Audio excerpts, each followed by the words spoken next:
Las Vegas is at the top of the cities that have the highest foreclosure rate in the country. But I'm here to debunk that information, because if you have all of the statistics, then you know why that is not something that you should worry about.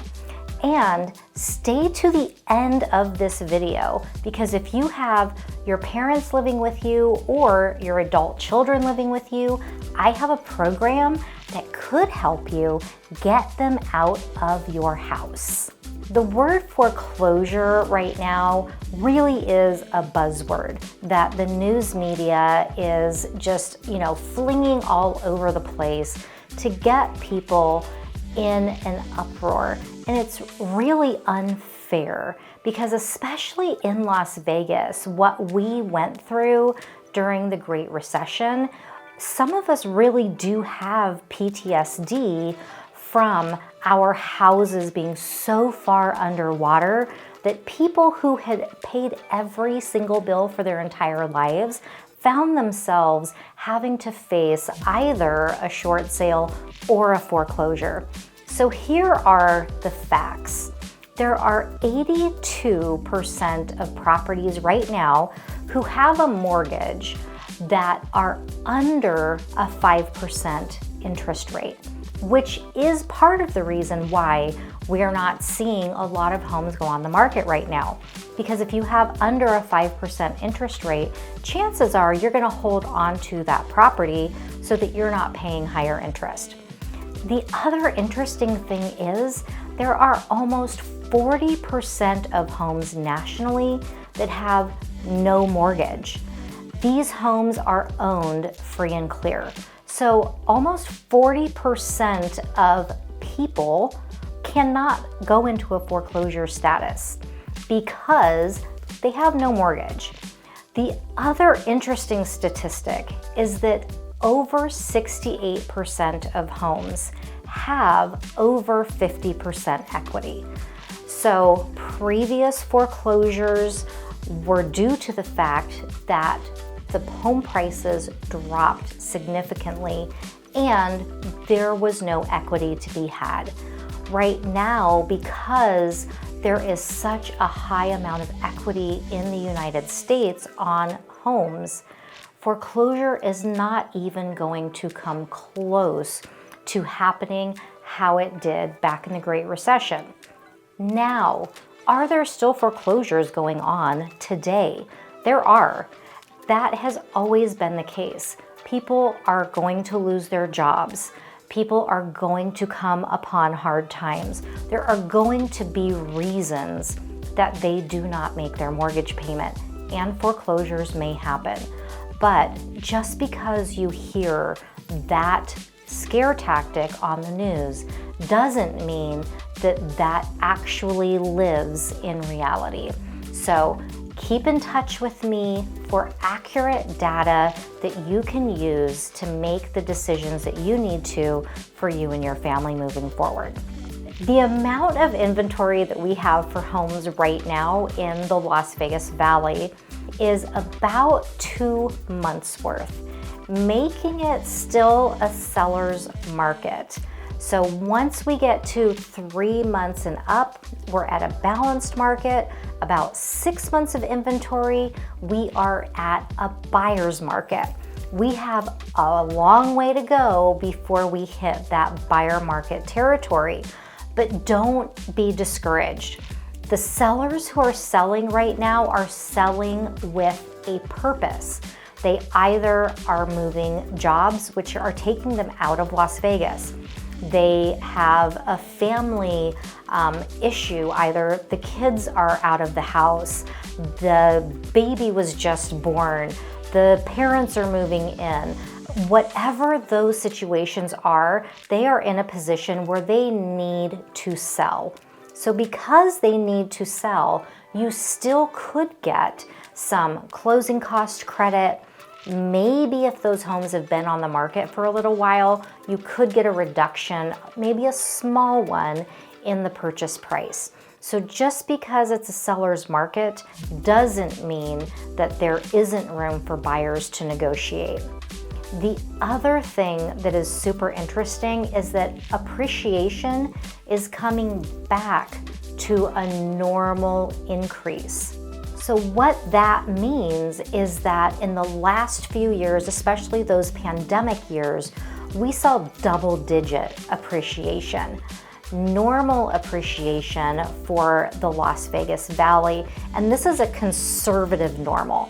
That is right at about 7% a year, maybe down to 4% a year. So that is what we're going back to. But that could be short-lived, because as soon as the interest rates come down to probably around 6% or lower, you are going to see the pent-up demand for people needing to make a move just start to bring those home prices right back up. So that appreciation may increase. So now, even though it seems counterintuitive, now is the time if you are looking to get into a home. You have less competition for that property, so you're not going to be faced with upping the price that you're offering because that home has 20 offers, and you are not going to be trying everything that you can in that hyper stressful situation to get into a home that now you need. So don't wait until interest rates start to come down so that you get a better rate per se. Use the leverage that you have right now to possibly buy down the rate if you can, or even go the new home construction route where they're already offering lower than standard interest rates because they bulk buy the interest rate buy down so that they just have those credits laying around to use for everybody who's walking through the door. Another thing that has been really top of the news cycle is remote work and how that is stopping. We are not going to see any more remote work. And that is not what I am seeing in my buyers or my sellers. We're still having a lot of cross-country traffic because of remote work. What is changing, however, is how remote workers are purchasing homes. So we are seeing the coastal states, big urban communities moving to more affordable locations like Las Vegas.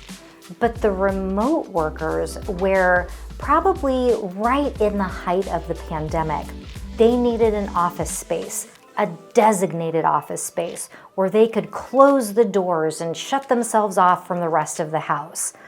That is no more.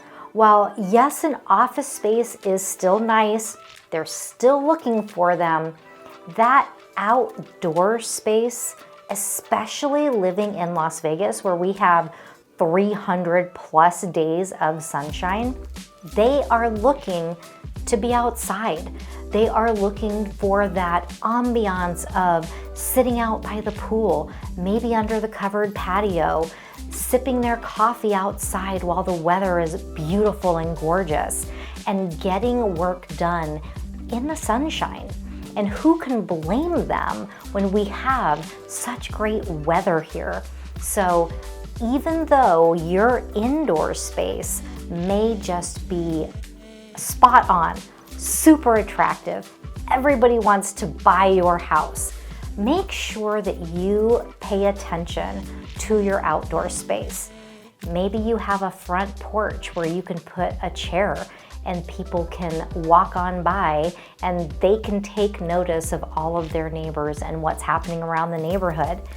So just keep an eye out on what you can do to update your outdoor space and make it more desirable for people looking for remote work areas.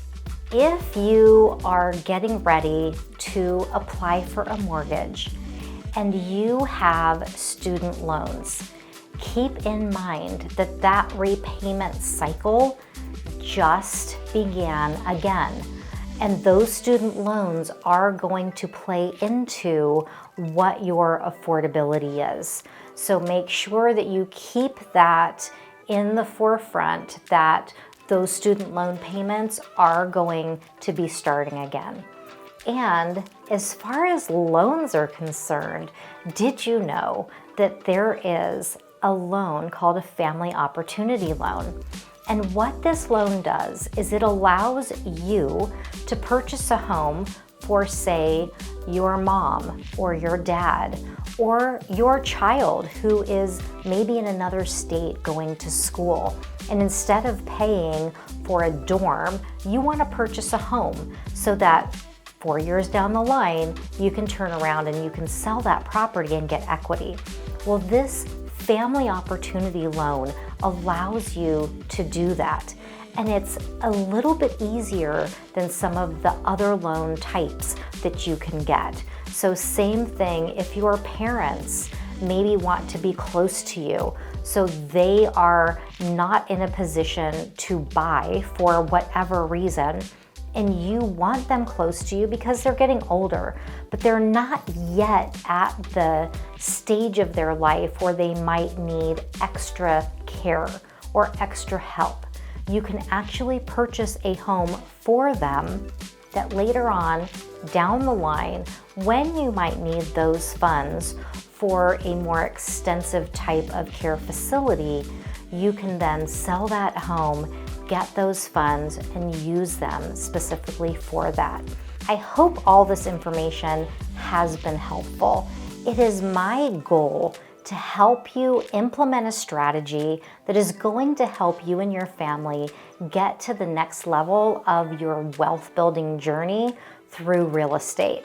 So when you're ready to have that conversation of what is next for you and your family in the real estate industry, give me a call, let's chat. I would love to help.